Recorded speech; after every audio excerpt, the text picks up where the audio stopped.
Welcome boys and girls, Christine here with a discussion about certain races in Total War Warhammer 3 Immortal Empires that could use a rework from Creative Assembly. Now that they have updated the Tomb Kings, they have updated the Lizardmen, and they're going to continue to update them, certainly Creative Assembly has mentioned that they're looking to improve the Geomantic Web. Whether or not Tomb Kings and Lizardmen get any more DLC, that remains to be seen. I would sooner expect something for the Lizardmen. But the races in this video, I think, are unlikely to get any further DLC from Creative Assembly. In fact, one of them has never gotten a DLC, just free content added to them. This video is based on the assumption that the Vampire Counts and Cafe are going to get DLC. So Neferata for Vampire Counts, Monkey King for Cafe, Yin Yin as well potentially, so Cafe might even get 2 DLCs. We'll find out how that works ultimately. But regardless, those are my expectations on that subject. So starting over here with the Vampire Coast.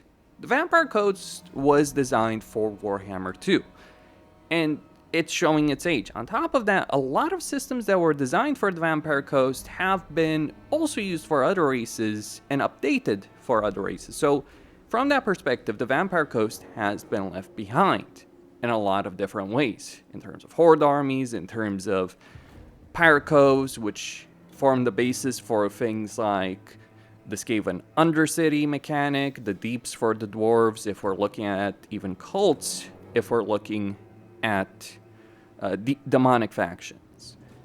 But the coast has been left behind. It used to work in the context of Warhammer 2 of limited armies, but Warhammer 3 is more about having a lot of different armies, scalability across the world, which is something that the Vampire Coast does struggle with. Now, there's obvious things like research tree that could very well be updated by Creative Assembly, which is not that great. Building tiers, especially when you're looking at the ports. Norska has a better economy from ports than Vampire Coast, and on top of that, they can get to the highest tier of a port at a tier 3 settlement, whereas with Vampire Coast, you need tier 5, so that further limits your economy. Yes, you do gain more income from ports the more you have faction-wide, but you're not going to compare to Norska because they just get a lot more through the favor of the gods. And when Norska is beating you economically, considering their own economic issues, you understand the kind of issues that the Vampire Coast does have. On top of that, they have severe issues with in terms of getting more heroes. You have a couple of ways increasing Vampire Fleet Captain capacity, but these are limited in a campaign. So you do have the ability of increasing capacity with Horde armies, but you only have so many of them. So there are severe limits that you're going to be operating under. Again, made sense for Warhammer 2, doesn't make sense for the sake of Warhammer 3. Furthermore, one of the biggest issues for the Vampire Coast is their army roster. It's not a great one. A lot of units are just very weak, don't do a lot of damage, don't have great stats, have very poor leadership, and you can, by the way, blame that poor leadership on the multiplayer community. You complain about, like, Undead can't have great leadership, that will ruin the balance, because CA did try that at one point. But yeah, glass cannon units that disintegrate so they don't even route, so it's very easy to lose your army, it's easy to lose balance of power, it creates a bad battle situation. It's something that the Vampire Counts have as a problem as well, except the Vampire Counts having a full melee army does suit them better in a lot of situations, with the exception of sieges. Not that Vampire Coast is going to do that much better in sieges, because yeah, you have artillery, but your actual army is not going to do well at all in a settlement. And even artillery-wise, the only unit that's really notable here are mortars, which are great, but they're mortars, with all the shortcomings that come from that. Carronades, not the best artillery unit in the game either. Queen Besses, you can only have one per faction, so lots of issues, lots of limitations. Problems in terms of the uniqueness of the Legendary Lords, their lack of mechanics. There's a lot of issues that do come into play. And also a really poor economy. On top of that, we also have to talk about the Pirate Coves. See, the way you establish the Pirate Cove is you attack a settlement, that has a port, so it only works in port settlements. That's already a severe limitation compared to many other things. And then you can set up Pirate Cove. Now, these coves are not great. They don't generate a lot of benefits to your faction. In fact, 3 out of 4 buildings are flat out now worth it in a campaign. So very limited, not that great, could use an update similar to the cults. But the problem is you can't ignore Pirate Coves either, because they are your primary way of increasing hero capacity for Mongol hunters and gunnery whites. If you don't do so, you're going to be playing with limited heroes, which is a death blow for Vampire Coves given their poor army. So when you add all of these issues together, you get a poor ranged army that doesn't have great range damage, doesn't have great durability, doesn't have great leadership, and has all the problems that come from units that disintegrate as opposed to routing, because in a campaign you want to preserve your units. People talk about reconstruction of units, but when you're playing Tomb Kings or Demons or Vampire Counts, it's not ideal to rely on that, and there's plenty of issues for Demon units. In that perspective, there's issues with undead units. That does affect their BAL situation, but at least Vampire Counts can do very well in BALs for all their problems with sieges. Coast doesn't even have that advantage with most of their units. There's a couple of them. Depth Guard are just freaking fantastic infantry units, certainly better than Grave Guard, but they're also a tier 4, tier 5 unit. So some unit tiers could be reduced. Certain changes, at least for a campaign, could be applied. And maybe we could talk about the whole mentality in a campaign of relying on a chance-based system to recover units after a battle. Also, it should be pointed out that while you do have Raised Dead for the Vampire Coast, it is vastly inferior compared to the Raised Dead mechanic that the Vampire Counts have. They can do it cheaper, they can do it more effectively, they get a far greater variety of units. You might get a lot of units, but they're just going to be more crap stuff. And you don't want even a bunch of armies of these. You want units with at least some level of punch. Like, consider this. You can get entire armies of Graveguard as the Vampire Coast, which are actually worth using, and let alone the more powerful units like Blood Knights, Stergeists, Vargeists. You don't have that same advantage as the Coast. The Legendary Lords are fairly lackluster as well. And even their economy, based on the idea of sacking and looting settlements, is not a really good economy. There's many races, Greenskins, Khorne, for instance, Skaven, that do that whole playstyle much better in a campaign. So a lot of systems need an update and also a rework in their campaign in order to make it function, from my view. Next up, we have Bretonnia, and like with other races on this list, the obvious things that could be updated are the tech tree, buildings, economy, all those kind of things. For Bretonnia in particular, you do have a huge amount of growth, so that is a benefit, though you also have to deal with Bretonnia as a territory. But then on top of that, your economy is dependent on peasants, which is basically an inconsequential mechanic later on in your campaign, only relevant early on, but it limits you early on. You can generate a lot of money as Bretonnia, but you are forced to build a second building in order to unlock higher tiers of your main economic building, the farm. So you need to build a windmill, you need to build a water wheel. Now, another problem for Bretonnia is Bretonnia itself. One of the big issues of Bretonnia as a faction, as a race, beyond the obvious of building tiers, hero capacity, etc. Though Bretonnia does get a decent amount of heroes. That's not really a problem. But Bretonnia itself, as a part of the campaign map, is genuinely one of the worst areas of the campaign map at the moment. Unless you're playing Karl Franz, who doesn't care about growth. Because, yes, you do have a lot of growth as Bretonnia, but you're also dealing with all of these provinces that have only two regions in them. So your growth is actually going to be lower than many other races. And it's not just an issue for Bretonnia. Any campaign that has to interact with Bretonnia, be it Grom, Wood Elves potentially, Kemler, etc., they actually do suffer from severe limitations because of the poor design of Bretonnia. Just not a great portion of the campaign map, way too small, too few provinces, just not a really great place whatsoever to be dealing with in a campaign dynamic. I think the only worst area at the moment is like Estalia, and that's just because, well, Estalia does suck. So yeah, Lots of issues with Bretonnia in terms of how it's designed on the campaign map, how they interact with elements. Also, there are confederations with all the minor factions that get wiped out, unless you're playing Rapance, who doesn't have that. But, oh, you want to confederate Lewin or Carcassonne or Albrecht? Oh, well, enjoy spending dozens of turns researching the ability to confederate with minor Bretonnian factions that are going to be wiped out dozens of turns before you even reach them, because every single one of them, with the exception of Bastan, basically are enemies of legendary lore factions, or for Musalan. I guess Lyonesse survives for a decent amount of time, but still, not a great mechanic whatsoever to be dealing with in that situation. Okay. Then, we have to talk about infantry. So, Bretonnia really has a poor situation in infantry, range units. Now, people say, oh, this is lore accurate. Having garbage for units is never a good way of designing camp. Like, I think you can have decent enough infantry units and range units, but still have the focus on cavalry, because that's the way you design a race well.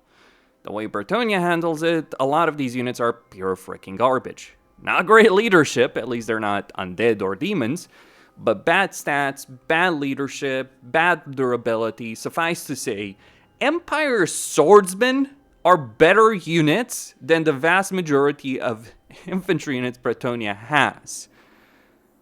Well, with the exception like polearms, because they have armor piercing, but then Empire spearmen with shields are much better units. Foot squires are a tier 4 unit that's, for many other races, vast majority of other races, including those that don't have an infantry focus, would be acquired at tier 2.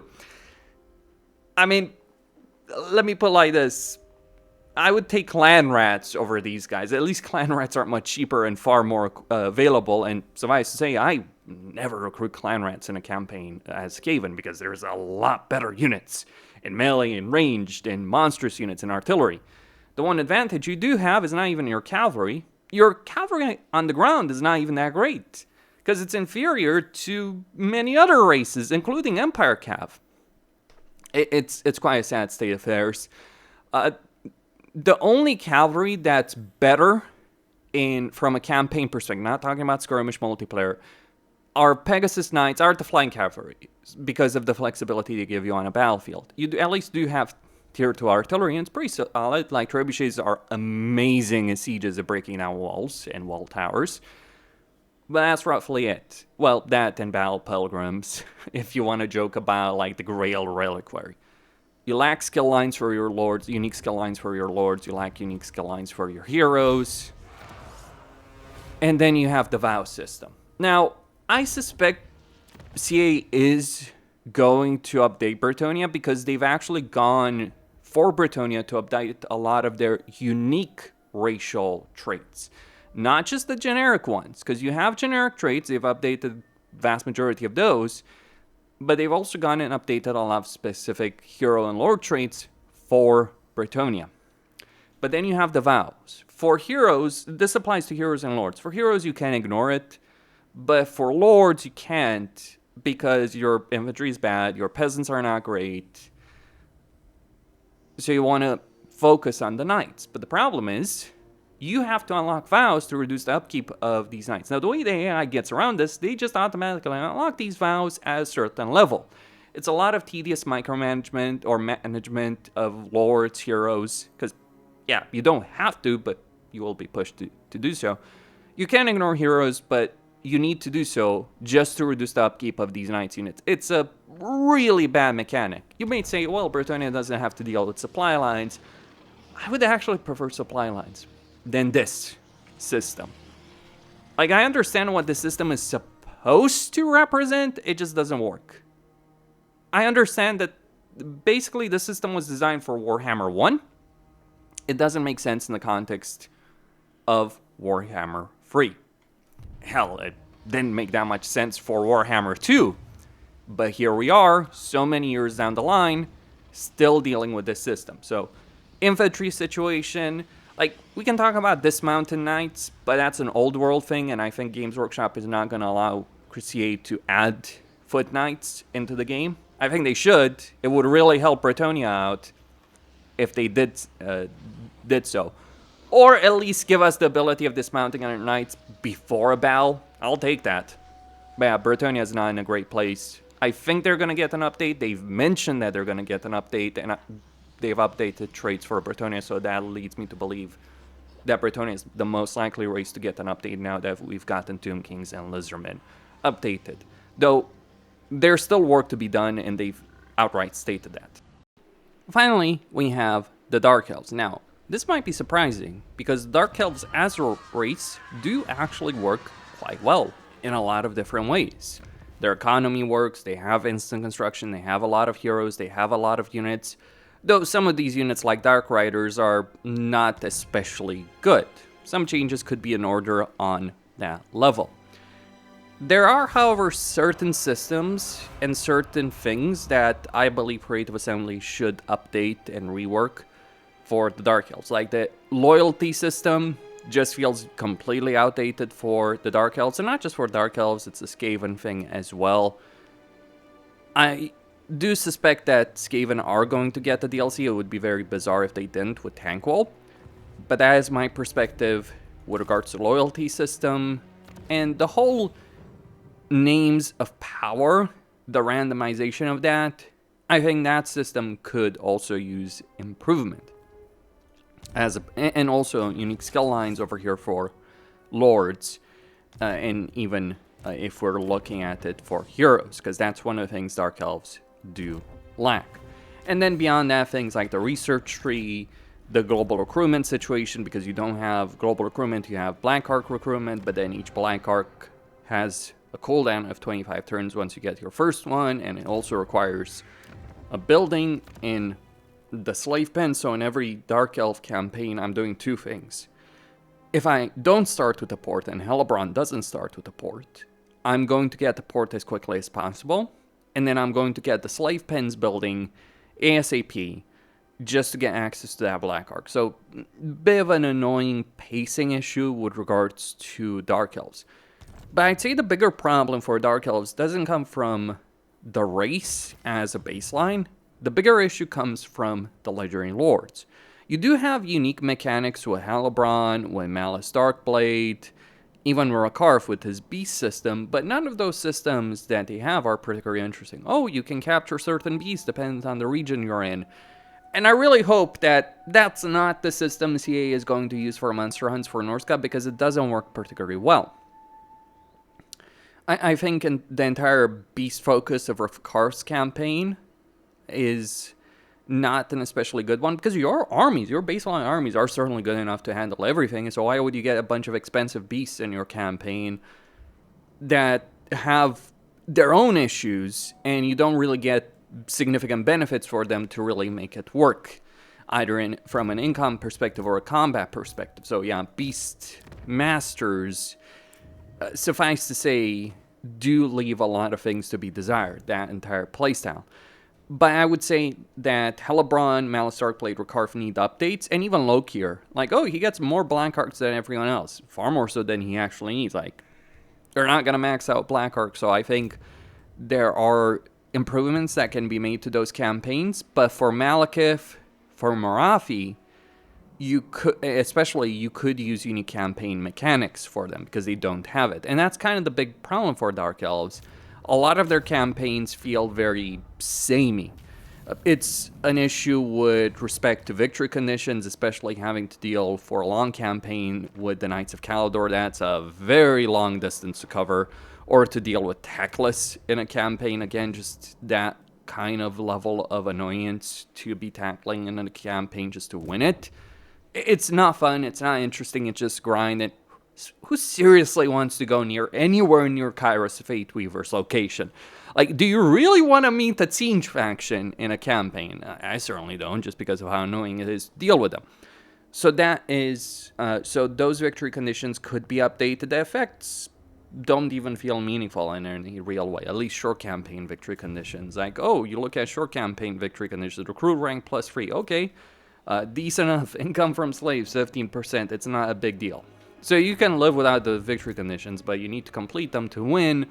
So I think those could be updated for every single campaign. Minus Lokir, yeah, at least for short campaign. Lokir has pretty decent in terms of short campaign, not so much long campaign.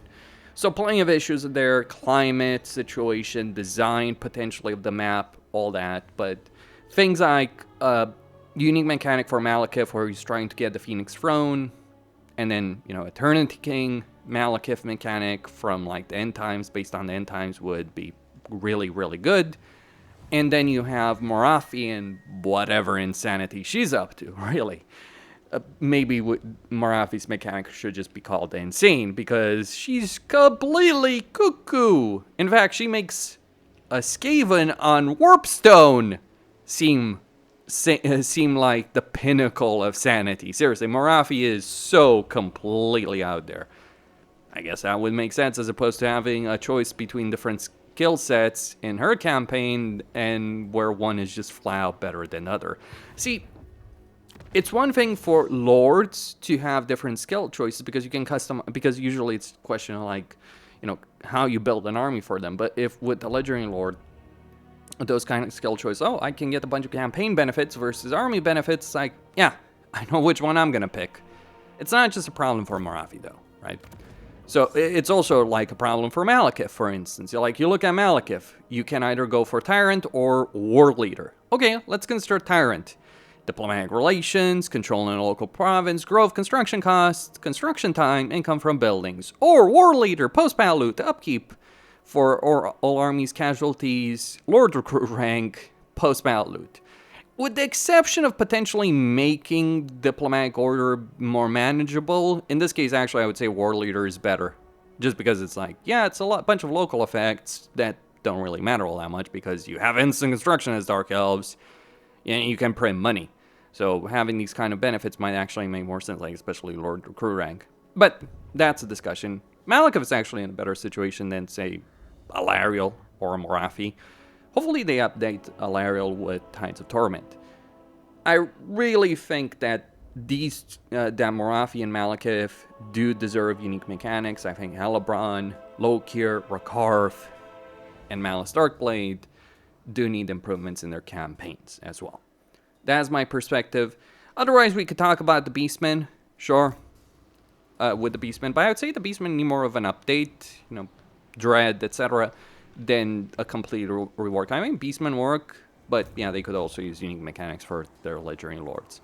But we'll see about Beastmen, what happens for them in DLC going forward, or free updates. We'll find out.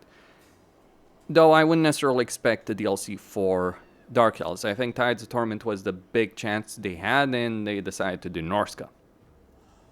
Fine. Creative Assembly. You wanted to do Norska, you do Norska. Hopefully they don't leave the Dark Elves behind. I mean, as far as races go, they haven't been updated in a while. Dark Elves are certainly one of the better ones, and also surprisingly Skaven, because people are like, Skaven got a lot of content. Yes, they did. It's mostly units, heroes, lords, and all that. The racial mechanics of the Skaven are, as far as I know, the same ones that launched in Warhammer 2. I mean, sure, under cities and all that, but roughly. Anyway, that's all I had to say. Questine signing out.